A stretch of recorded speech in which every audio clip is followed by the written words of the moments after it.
Hello everyone, అందరూ ఎట్లున్నారు? బాగున్నారా? నేనైతే బాగున్నా. మీరందరూ బాగుండాలని కోరుకుంటున్నా.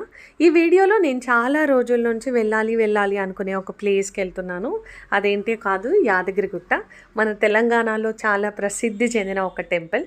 ఈరోజు నేను మా తోటికోడలు వాళ్ళ ఫ్యామిలీ అందరం కలిసి యాదగిరిగుట్ట వెళ్తున్నాము. యాదగిరిగుట్టకి మేము బస్లో ఉప్పల్ నుంచి వెళ్ళడం జరిగింది. అక్కడ దిగిన తర్వాత కూడా మనకి ఫ్రీ బస్ సర్వీస్ ఉంటుంది. కాబట్టి అక్కడ నుంచి మనం బస్ క్యాచ్ చేసి కొండపైకి అయితే వెళ్ళొచ్చు. అక్కడ కొంచెం రష్ ఉండే, మేము వెళ్ళింది వీకెండ్ కాబట్టి, అండ్ ఎండ కూడా బీభత్సంగా ఉండే. బట్ స్టిల్ మేము పైకి అయితే హ్యాపీగా వెళ్ళిపోయినాము. అక్కడ నుంచి కొంచెం వాక్ చేయాలి. చిన్నపిల్లలు లేదా ముసలి వాళ్ళు ఉన్న వాళ్ళ కోసం అక్కడ నార్మల్ ఒక బస్ లాంటిది కూడా ఉంటుంది. మనం అది కూడా యూజ్ చేసుకోవచ్చు, లేదంటే మనం నడిచి వెళ్ళే వాళ్ళం అయితే వెళ్ళొచ్చు. ఇక్కడ నుంచి నేను ఇంకా ఏం క్యాప్చర్ చేయలేకపోయినా, ఎందుకంటే లోపలికి ఫోన్ ఎంట్రీ ఉండదు కాబట్టి.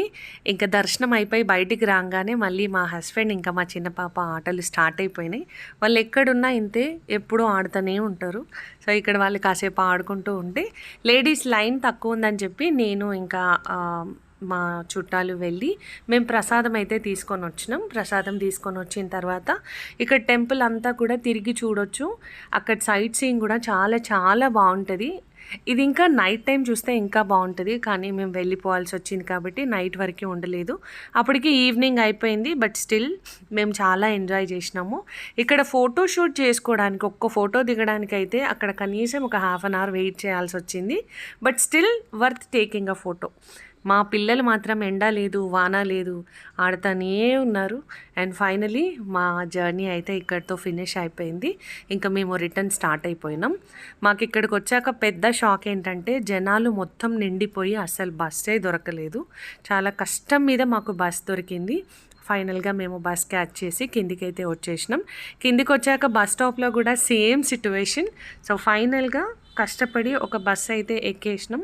మాకైతే అందరికీ సీట్ దొరికింది. మేము హ్యాపీగానే కూర్చున్నాము, హ్యాపీగానే వెళ్తున్నాం. కానీ చాలామంది ఇంకా వేలాడుతూ వస్తున్నారు. నేను మీకు ఇప్పుడు ఒక సీన్ చూపిస్తా చూడండి.